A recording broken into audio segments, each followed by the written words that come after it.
इस वीडियो में हम क्लास 10th मैथ के अंतर्गत इम्पोर्टेंट सवाल देखते हैं, जो कि है आकृति में AD जो है BC पर लंब है, यानी कि AD BC पर लंब है। तो हमें सिद्ध करना है कि जो AB का स्क्वायर है, AB का स्क्वायर और प्लस CD का स्क्वायर, ये बराबर होगा BD का स्क्वायर और प्लस AC का स्क्वायर। तो चलिए देखते हैं किस प्रकार से करते हैं।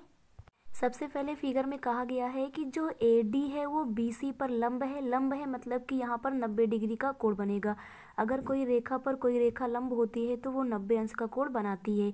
तो यहाँ पर AD लंब है BC पर, यानी कि AD से BC पर 90 डिग्री का कोण बनेगा। तो अब यहाँ पर हमें दो त्रिभुज दिख रहे हैं, एक ADC और दूसरा है ADB। तो इन दोनों त्रिभुज में हम पाइथागोरस प्रमेय लगाएंगे। तो सबसे पहले त्रिभुज ABD में, इधर वाला त्रिभुज ले रहे हैं ABD में।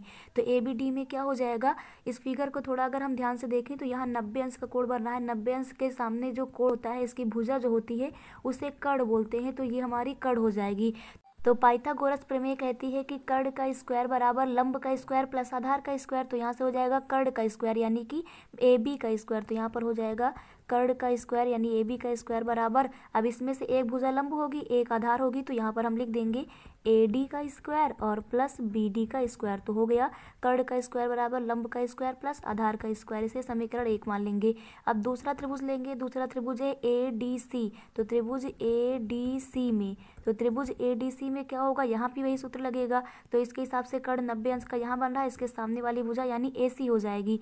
तो कर्ण का स्क्वायर बराबर लंब, अब इसमें बची हुई एक भुजा लंब है और एक क्या है, आधार है। तो यहाँ पर हो जाएगा AD का स्क्वायर प्लस DC का स्क्वायर। तो कर्ण का स्क्वायर बराबर लंब का स्क्वायर और प्लस हो जाएगा आधार का स्क्वायर। इसे समीकरण 2 मान लेंगे।